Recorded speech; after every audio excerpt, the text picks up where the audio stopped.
तो क्या आप जानते हैं 1965 एक वो साल था जब सबसे पहला मिस्टर ओलंपिया कंपटीशन हुआ था और अब तक 57 कॉम्पिटिशन्स हो चुके हैं और इतने सालों में इसमें कई सारी कंट्रोवर्सीज और राइवलरीज हमें देखने को मिली। फिर चाहे वो आर्नल्ड की 1980 के कमबैक से रिलेटेड हो या फिर फ्लेक्स व्हीलर की कार में गुंडों से हुई फाइट से रिलेटेड और या फिर जे कटलर की 2007 की विक्ट्री जहां वो बिल्कुल भी उस लेवल पर नहीं थे जैसे हम जे को हमेशा देखते आए हैं। और आज हम बात करेंगे ऐसे ही 5 कंट्रोवर्शियल मिस्टर ओलंपिया मोमेंट्स के बारे में जो कि बहुत सारे सवाल खड़ी करती है। तो जल्दी से चैनल को सब्सक्राइब कर दो, वीडियो को लाइक कर दो और जल्दी से शुरू करते हैं। 1997 की मिस्टर ओलंपिया से पहले सारे बॉडी बिल्डिंग फैंस के according Arnold classic champion Flex Wheeler उस वक्त पूरी फॉर्म में थे और वो आसानी से 5 टाइम्स के Mister Olympia champion Dorian Yates को हराने की कगार पर थे। लेकिन लोगों की इस सोच पर पूरी तरह से पानी फिर गया जब इवेंट से सिर्फ 48 घंटे पहले फ्लेक्स व्हीलर अपने लेफ्ट हैंड पर पट्टी बांधे हुए दिखाई दिए। फैंस अचानक से क्वेश्चंस उठाने लगे कि फ्लेक्स की हालत किसने की। तो फ्लेक्स ने बताया कि 6 दिन पहले कुछ गुंडों ने उनकी कार हाईजैक करने की कोशिश करी, वो भी बीच सड़क पर। उन्होंने कार चेक करने वालों को कुछ भी आसानी से देने के बजाय उनसे फाइट करने का डिसीजन लिया। और व्हीलर ने कहा कि एक गुंडे के पास बंदूक भी थी बट फ्लेक्स ने उसे डिसआर्म करके नॉकआउट भी कर दिया था। फिर उन गुंडों को समझ आया कि उन्होंने गलत बंदे से पंगा ले लिया है क्योंकि फ्लेक्स व्हीलर एक टाइक्वांडो ब्लैक बेल्ट रह चुके हैं। लेकिन फिर भी एक गुंडे के पास ननचक्स थी और कुछ और वेपन भी थे एंड फ्लेक्स ने उसे भी मार गिराया। बट इसी बीच फ्लेक्स के हाथ पे वो चोट लग गई जिसकी वजह से उन्होंने अपना डिसीजन ओलंपिया में कंपीट करने का चेंज कर दिया। बट लोगों ने इस स्टोरी को सच नहीं माना और कहा कि फ्लेक्स व्हीलर अपनी यूजुअल पीक फॉर्म से काफी ऑफ थे उनकी कंडीशन देखकर और वो डोरियन येट्स को हराने की फॉर्म में थे ही नहीं, तो वहां पे आते और बेइज्जती होती। इससे अच्छा उन्होंने इसी रीजन से बहाना बनाया कि मैं ओलंपिया में कंपीट नहीं कर सकता क्योंकि मुझे चोट लग गई है and as a result Mister Olympia में पार्टिसिपेट नहीं किया।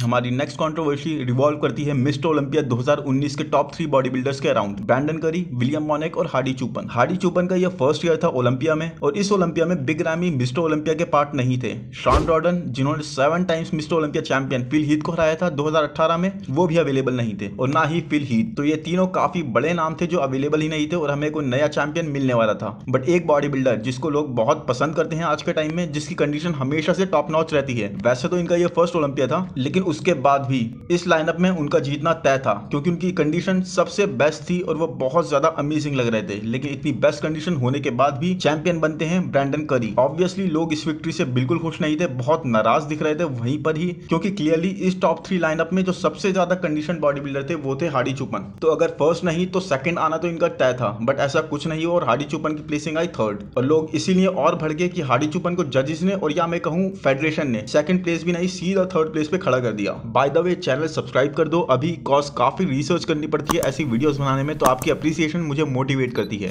अब चलते हैं 2007 के मिस्टर ओलंपिया इवेंट पर और ये कंट्रोवर्सी है फर्स्ट एंड सेकंड प्लेसिंग से रिलेटेड। तो 2007 में जे कटलर अपनी 4 टोटल ओलंपिया विन्स में से अपनी सेकंड मिस्टर ओलंपिया विन के लिए तैयार थे जो उन्होंने जीती 2006, 2007, 2009 और 2010 में। इनमें से 2007 की विक्ट्री आर्गुएबली सबसे ज्यादा कंट्रोवर्शियल थी। I am a fan of J Cutler and I think जो भी कोई स्पोर्ट को पसंद करता होगा वो सब ही जे कटलर को एक लेजेंड की तरह से जानते हैं। एनीवेज 2007 का जो टाइटल था वो सबसे कंट्रोवर्शियल टाइटल था जो जे कटलर ने अपने करियर में जीता, क्योंकि बहुत लोगों के हिसाब से 2007 का जो टाइटल था वो सेकंड प्लेस पर आए हुए विक्टर मार्टिनेज डिजर्व करते थे। और ऑलमोस्ट सब बॉडी बिल्डिंग क्रिटिक्स और फैंस यही बताएंगे कि 2007 में विक्टर मार्टिनेज का जो वेटरन हमने देखा वो उनके पूरे करियर की सबसे बेहतरीन फिजिक थी और यहाँ पर वो पूरा मोमेंटम बनाकर आए थे एक बहुत ही इंप्रेसिव आर्नल्ड क्लासिक की विक्ट्री से जो उन्होंने 2007 में ही जीता ओलंपिया के लिए क्वालिफाई करने के लिए। और जो लोग नहीं जानते तो उनके लिए बताना चाहूंगा कि आर्नल्ड क्लासिक एक बहुत ही प्रेस्टिजियस टाइटल है, या फिर I should say second most prestigious title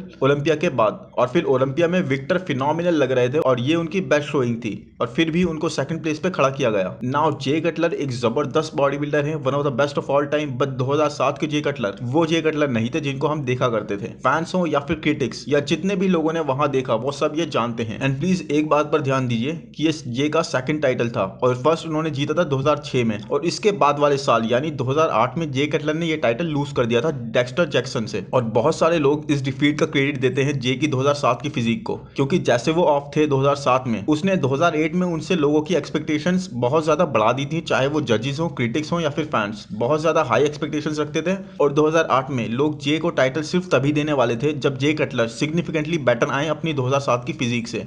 जो नहीं हुआ। और जब आप ये फोटोज देखेंगे 2007 के ओलंपिया की, तो Victor was the best body builder उस पूरे इवेंट में। उनकी फिजिक का हर एस्पेक्ट दूसरों को बीट कर रहा था, फिर चाहे वो कंडीशनिंग हो, शेप हो, या फिर राउंडनेस या फुलनेस। उनके फ्रेम पर जो वो साइज होल्ड कर रहे थे, आई थिंक ऑनेस्टली विक्टर की बेस्ट फिजिक। एंड किसी ने कमेंट्स में मुझसे बोला भी था कि विक्टर और जे का कंपैरिजन बनाऊं, and I will definitely do that soon. And according to me and according to most of the people, ये टाइटल विक्टर का था और ये कंट्रोवर्शियल आउटकम था। और ये कंट्रोवर्सी काई वर्सेस फिल, जहां फिल जीते थे, उससे कहीं बड़ी थी। रॉनी वर्सेस जे 2001 में कंट्रोवर्शियल था, जरूर था, but not as controversial as 2007 का विक्टर वर्सेस जे, क्योंकि ये जो चीज हो चुकी है उसे फैंस कभी नहीं भूलेंगे। एंड नंबर 2 पर आता है वो ओलंपिया जिसके बारे में ऑलमोस्ट आप में से सब जानते ही होंगे, और वो है आर्नोल्ड की 1980 की ओलंपिया की कंट्रोवर्शियल विक्ट्री। और इसके बारे में मैंने एक सेपरेट वीडियो भी बनाई है जहां पर डिटेल में मैंने बात करी है, क्योंकि इतनी सारी डिटेल्स हैं इस इवेंट की। तो गाइस इन शॉर्ट, ये साल था आर्नोल्ड के बिग कमबैक का from Hollywood to body building, क्योंकि वो बॉडी बिल्डिंग से ऑफ होकर हॉलीवुड मूवीज जैसे टर्मिनेटर, कॉनन द बार्बेरियन जैसी मूवीज में काम करने चले गए थे। यही एक हाईलाइट थी इस कंट्रोवर्सी की। और जब वो स्टेज पर वापस आए तो लोगों ने फील करा कि ये आर्नोल्ड का वो वर्जन नहीं है जिसे हम देखा करते थे जब आर्नोल्ड एक बॉडी बिल्डिंग चैंपियन थे। ना ही उनके पास वो साइज था, ना ही वो कैलिबर दिख रहा था। साफ साफ पता चल रहा था कि आर्नोल्ड ने ज्यादा मेहनत ही नहीं करी, ज्यादा एफर्ट्स ही नहीं डाले अपनी आप को कंडीशन करने के लिए, क्योंकि वहां और भी बॉडी बिल्डर्स थे लाइनअप में जो बेहतर शेप एंड कंडीशन में थे कंपेयर टू आर्नोल्ड। और दूसरे बॉडी बिल्डर्स ने क्लियरली फील करा कि आर्नोल्ड वो टाइटल डिजर्व नहीं करते थे, क्योंकि ना ही आर्नोल्ड की कंडीशनिंग, ना ही वो साइज, स्पेशली उनके लेग्स बहुत ज्यादा डाउन साइज थे।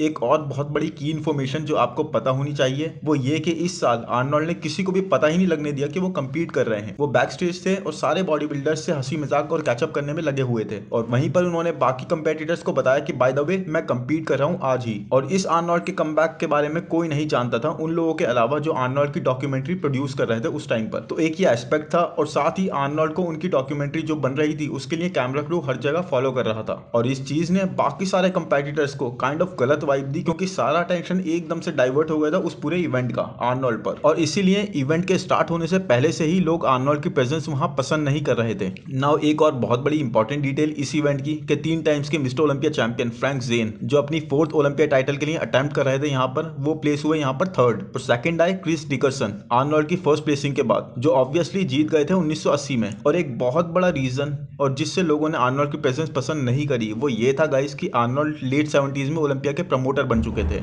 वो उन लोगों में से थे जिन्हें बिहाइंड द सीन सारी डिटेल्स पता होती हैं और ऑर्गेनाइजर्स से कनेक्शंस और अच्छे रिलेशंस होते हैं। और ऐसा इससे पहले कभी नहीं हुआ था कोई शो को प्रमोट करने वाला इस तरह पार्टिसिपेट करे किसी भी शो में। और जब आर्नोल्ड को टाइटल दे दिया गया तो लोगों को क्लियर फेवरेटिज्म लगा जजेस और जो विडर की तरफ से, क्योंकि ये आर्नोल्ड के करियर की वर्स्ट फिजिक थी। और ये फैक्ट कि आर्नोल्ड ने बीट करा उन कंपेटिटर्स को जो उनसे कहीं बेटर थे। इसके बाद अगले साल बहुत सारे बॉडी बिल्डर्स ने इस रिजल्ट की वजह से ओलंपिया को बाइकआउट करा और कंपीट नहीं करा, जैसे फ्रैंक ज़ेन, रॉजर वॉकर वगैरह वगैरह। सो गाइस नंबर 1 पर जो कंट्रोवर्सी है वो एक क्लियर एग्जांपल है ओलंपिया टाइटल रॉबरी का। और आई डोंट थिंक कि 1997 से ज्यादा क्लियर इस चीज का एग्जांपल कभी दिया जा सकता है। ये डोरियन येट्स की फाइनल मिस्टर ओलंपिया विक्ट्री थी। हमने अब तक कई डिफरेंट प्लेसिंग्स की बात करी इस वीडियो में, बट उनमें से कोई भी राइवलरी या इवेंट ये चीज इतना डिसाइसिव नहीं करता कि सेकंड प्लेस होल्डर को शो जीतना चाहिए था जितना 1997 का event Dorian Yates versus Nasser El Sonbaty. इस इवेंट में नसीर एल सोमबती का हमने बेस्ट वर्जन देखा उनके करियर का, but possibly worst version Dorian Yates की फिजिक का। And don't get me wrong guys, I know Dorian Yates is a legend, मैं भी उनका बहुत बड़ा फैन हूं, बट 1997 का मिस्टर ओलंपिया डोरियन येट्स को मेरी ओपिनियन में बिल्कुल डिजर्व नहीं करता था। अगर आप उस इवेंट को देखोगे